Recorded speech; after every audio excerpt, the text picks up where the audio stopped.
The story you are about to hear is not one of grand gestures or heroic feats, but of a subtle, powerful change in self-perception that unlocked a world of abundance, proving that who we decide to be is the most powerful force we will ever command. There was once a man who had convinced himself he was nothing more than the sum of his deficiencies. He lived in a city that bustled with commerce and ambition, yet he existed only on its periphery, a shadow clinging to the sunlit walls of prosperity. His days followed an unwavering and predictable rhythm, a ritual of lack. Each morning he would find a place on a busy thoroughfare, not with the hope of opportunity, but with the resignation of dependency. He held out his hand, his gaze lowered, his posture a physical manifestation of his internal belief. He was, in his own mind, a beggar. This was not merely his activity. It was his identity, the core of his being. He did not see himself as a man who was asking for help. He saw himself as a man who was defined by the asking.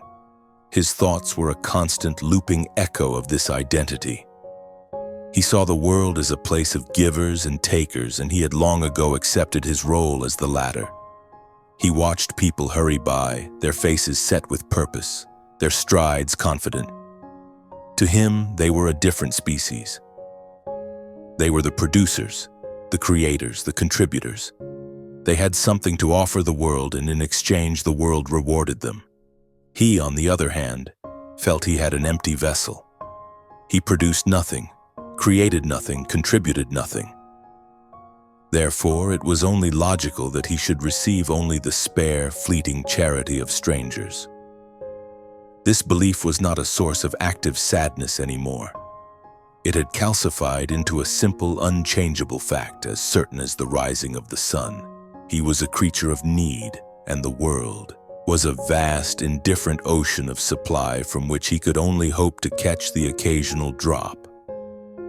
One afternoon, as the sun cast long shadows across the pavement, a well-dressed man of considerable renown in the city paused before him. The man was known not just for his immense wealth, but for his sharp, insightful mind. The beggar, seeing the expensive shoes and the tailored suit, braced himself for the usual transaction. A moment of pity, the clink of a coin, and a swift departure. He held his hand out a little further, perfecting the art of appearing destitute. But the wealthy man did not reach for his wallet. Instead, he looked the beggar directly in the eye, his gaze not filled with pity, but with a calm, unnerving curiosity. For a long moment, there was only silence between them, a stark contrast to the city's ceaseless hum. Then the wealthy man spoke, his voice even and devoid of judgment. "I am happy to give you something," he said, "but what will you give me in return?" The question hung in the air, utterly alien. The beggar stared, bewildered. He had been ignored, scorned, and pitied thousands of times, but he had never been asked for something in return. The question was nonsensical, almost cruel. He gestured to his worn clothes, to his empty hands, to the grimy patch of sidewalk he occupied. "Give you," he stammered, a bitter laugh escaping his lips. "What could I possibly give you? I have nothing." The wealthy man's expression did not change. He held his gaze, letting the beggar's own words settle around him. "Everyone has something to give," he replied softly. "Think about it. When you figure out what you have to offer, find me. You will receive in proportion to what you give." With that, he turned and walked away, leaving the beggar not with a coin, but with a question that burrowed deep into his mind. For the rest of that day and into the sleepless night, the question echoed relentlessly. What will you give me in return? It was an absurdity, a mockery. The man was toying with him, surely. He cycled through anger and resentment. How could someone so rich be so callous as to ask a man with nothing for a gift? The injustice of it burned. He had built his entire existence on the foundation of his own emptiness. And this stranger had tried to shatter it with a single impossible question. He had nothing. He owned nothing. He was nothing. The belief was the bedrock of his world, and he clung to it defensively. To even consider the question was to entertain the possibility that his entire life, his entire identity was built upon a lie. But the seed of the idea once planted began to sprout. Everyone has something to give. The words, which had at first seemed cruel, slowly began to sound like a challenge, or perhaps even a promise. He started to look at his world differently. He had no money, no possessions, no home. These were facts. But was that truly the sum of his existence? He began a mental inventory, not of what he owned, but of what he could do. He could speak. He could listen. He could think. These were trivial, of course, useless in the world of commerce. He dismissed them.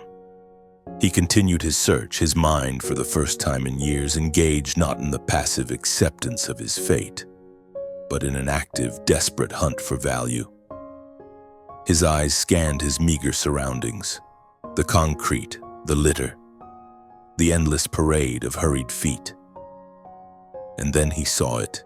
In a small, neglected patch of green space wedged between two buildings, a profusion of wildflowers grew, ignored by the city's inhabitants. They were simple, common flowers. Daisies, dandelions, and tiny purple blossoms he could not name. They were owned by no one and everyone. They required no money to acquire, only the effort of picking them. An idea, fragile and uncertain, began to form. It was a foolish idea. Who would want a common weed from a man on the street? It was still nothing, and yet it was something. It was more than the empty hand he had offered for years. It was an object of simple, natural beauty. The next morning, for the first time in years, the man altered his routine. Before heading to his usual spot, he detoured to the small green space.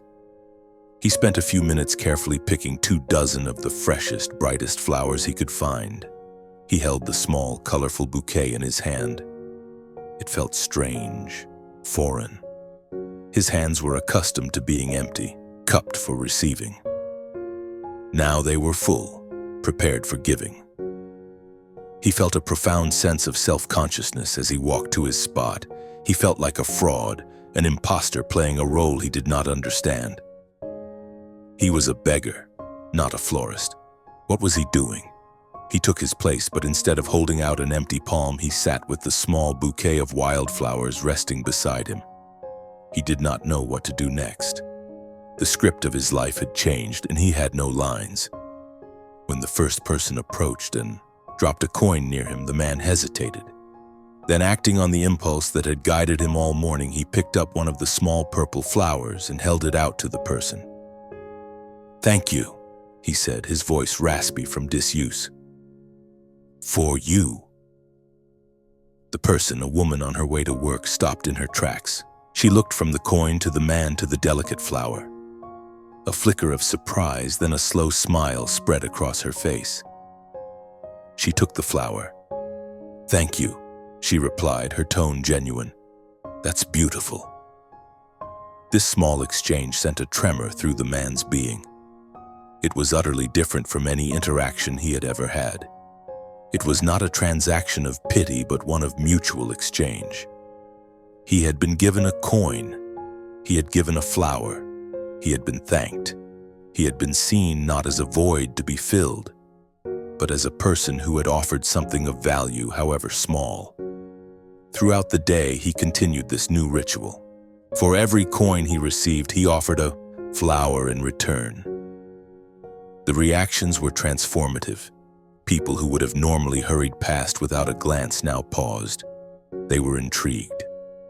A man on the street was not just taking, he was giving something back.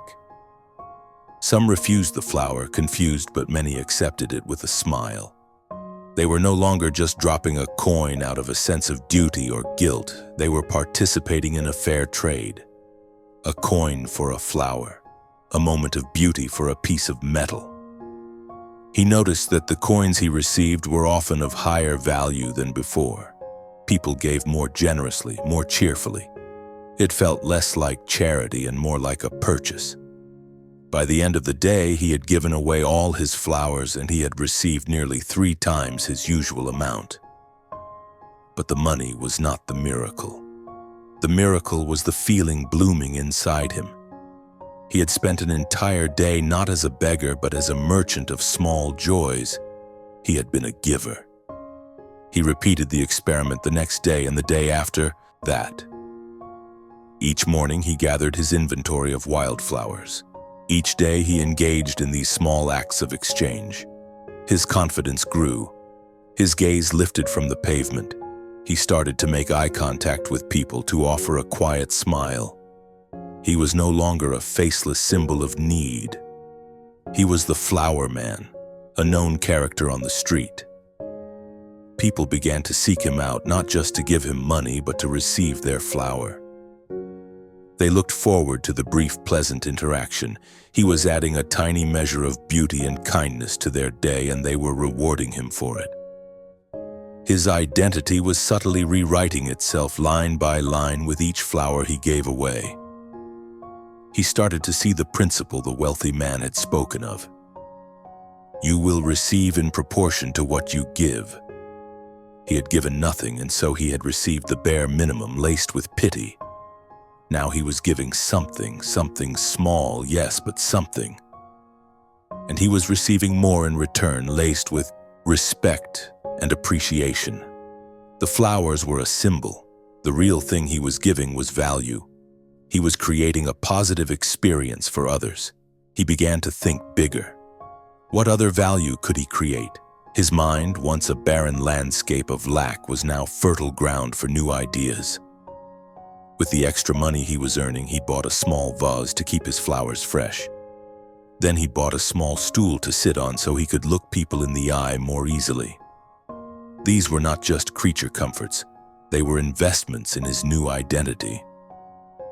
He was no longer a man on the ground, but a man with a place of business, however humble. A few weeks later, he took a significant portion of his earnings and walked to the city's wholesale flower market. He bought a bundle of roses. They were more expensive, more beautiful, and a greater risk. But he now understood that giving more value meant an opportunity to receive more in return. His roses were an immediate success. People were delighted. A rose was not a weed. It was a classic symbol of beauty and affection. His income doubled overnight. He was no longer just the flower man. He was becoming a destination. He learned about different types of flowers, what they symbolized, how to care for them. He was no longer just a giver. He was becoming an expert. He saved his money diligently, his focus absolute. He was not saving to consume, he was saving to grow. He was saving to increase his capacity to give. Within a year, he had saved enough to rent a tiny, disused kiosk near his old spot on the street. He cleaned it, painted it, and built shelves. He filled it with buckets of fresh, beautiful flowers of all varieties. His transformation was complete. He was no longer a beggar who happened to have flowers. He was a florist. He wore a clean apron. He advised customers on bouquets for birthdays, anniversaries, and apologies. He created value, and the city responded in kind. His business flourished. He eventually opened a larger shop, and then another. He became a successful entrepreneur, respected for his hard work, his kindness, and the quality of his products. He was a provider, an employer, a contributor to the city's vibrant life. He had become one of the purposeful, confident people he used to watch with a sense of detached envy. One day, years later, the same wealthy man who had asked him that life-altering question walked into his main flower shop. The man looked around, a knowing smile on his face. The former beggar, now a proprietor, walked over to him, his posture straight, his eyes clear and direct. He did not need to say a word. The shop, bustling with life and filled with beauty, was his answer. The wealthy man simply nodded. "I knew you had it in you," he said. The proprietor smiled and reached for a perfect single red rose. He handed it to the wealthy man. "Thank you," he said, his voice full of a quiet, profound gratitude. A gift in return for a question. The exchange was finally complete. The story of this man teaches us a lesson that lies at the heart of all personal growth and success. Our reality is not shaped by our conditions, but by our convictions. His circumstances did not change until his identity did. He was trapped not by his poverty, but by his belief that he was a beggar. The moment he began to see himself as a giver, as someone with value to offer, the world began to reflect that new identity back to him. The flowers were merely the vehicle for this transformation. The true shift was internal. He stopped defining himself by what he lacked and began defining himself by what he could give. This principle holds true for every one of us, in every walk of life. We all possess something of value to offer the world.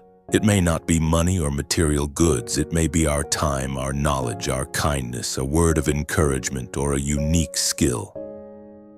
When we operate from an identity of lack, we focus only on what we can get. We see the world as a zero-sum game, and we wait for it to give us something.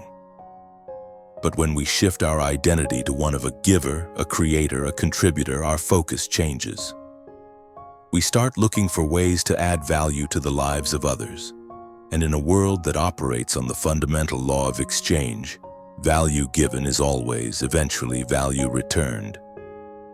So the question is not what you can get from the world.